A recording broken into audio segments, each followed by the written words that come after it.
Nina Turner, by all accounts, has filed with the Federal Election Commission, the FEC, to run for Congress in Marcia Fudge's congressional seat.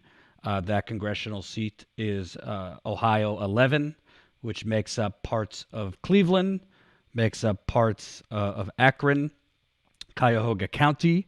Obviously, Nina Turner is from Cleveland. She has been an Ohio state senator, so now she is formally declaring to run for Congress since Marcia Fudge has been appointed by Joe Biden to be Secretary of Housing and Urban Development.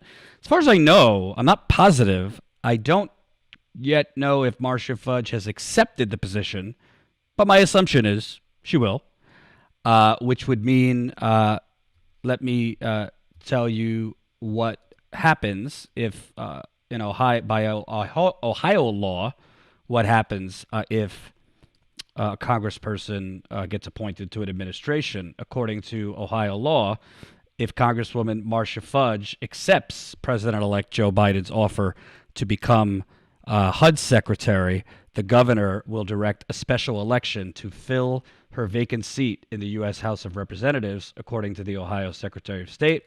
Fudge currently represents Ohio's 11th district, which in Ohio's gerrymandered fashion includes Cleveland and parts of Cuyahoga County, before making a beeline south into Summit County and Akron. When a vacancy in the office of a representative to Congress occurs, the governor will issue a writ of election directing that a special election be held to fill the vacancy within the territory entitled to fill it on a day specified in the writ, blah, blah, blah, blah, blah. So Ohio will issue a special election. If memory serves me correct, and by the way, I believe most special elections have been held pretty quickly, either in January or February of the next year. So I don't know when the special election would be called in Ohio, but relatively soon. I'm not going to pretend to be a mastermind of politics in Ohio politics, but I do believe that district is great terrain for Nina Turner to run and win Marcia Fudge's seat. Obviously, Cleveland and Ohio has a significant African-American population. I believe Cleveland is majority black, 53%. I believe Akron also. Akron's 30% black. So pretty significant black populations in both Cleveland and Akron. You don't want to put the cart before the horse, but Marcia Fudge has been there for a while. She's an African American. Obviously, being black isn't the only thing that matters, but it helps if the population, particularly in Cleveland, is majority black. I think Nina Turner has, running for Congress, Nina Turner has something that very few have, and that is national name recognition, a base already built in, a volunteer base, which would be Bernie's base, a fundraising base, which would be Bernie's base. She's already done national television. She's already gotten media coverage. That with the good will come the bad.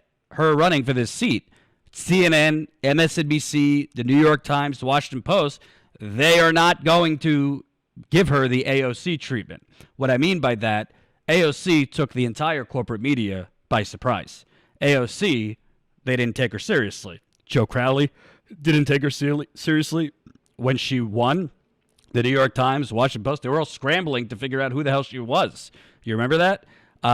So they were not covering her, which in some ways made it difficult for the campaign, but in other ways made it easier for the campaign because you aren't getting hit with the typical corporate media smear jobs. Nina Turner, they will hit her.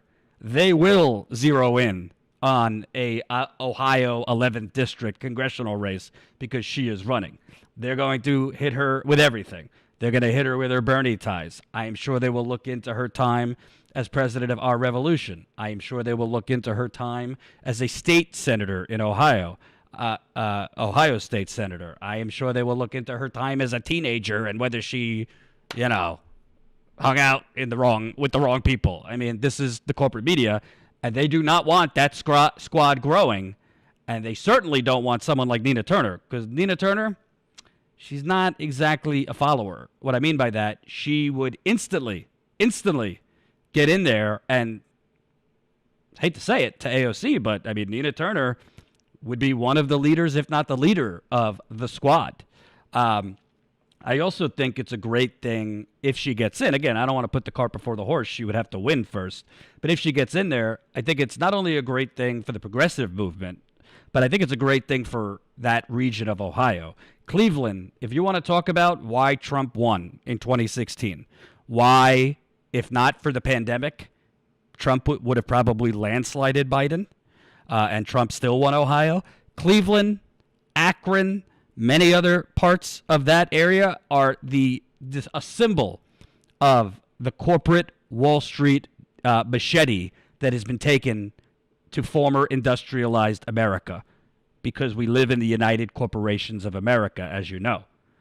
The Cleveland, Akron, Cuyahoga County, where she would be running, I mean, the jobs have been sent to China, sent to Mexico. A lot of these areas, because I've been through them in Ohio, I've been through them in Pennsylvania, I've been through them in Wisconsin, Michigan, look like episodes of The Walking Dead. Closed down storefronts, closed down plants, community centers abandoned, YMCAs abandoned. It was a domino effect when those car companies went offshore, when those steel plants went offshore. I remember when I was at the Young Turks, I did a little report in front. I think it was in Ohio, actually, possibly in Cleveland, right in front of a closed down steel plant. It looked like nobody had been there or upkept it for 20 years. So I think somebody like Nina, who's not going to go to Congress and play ball, she is not going to call Nancy Pelosi Mama Bear, if you know what I mean. She's not going to go along to get along. She would be a fighter and a megaphone for that region. I think would be so great for Ohio. But I also think when you look at the progressive movement, right? And, obviously there's a lot of progressives that have wanted a total victory and, to seize the presidency and to finally seize some form of power. But maybe we're a little unrealistic in terms of how quickly that could happen. I think we all got so excited by Bernie 2016 and then again 2020. We were sniffing possibly the Democratic nomination with Bernie this time. But we didn't, I always said, look at things a little bit practically here.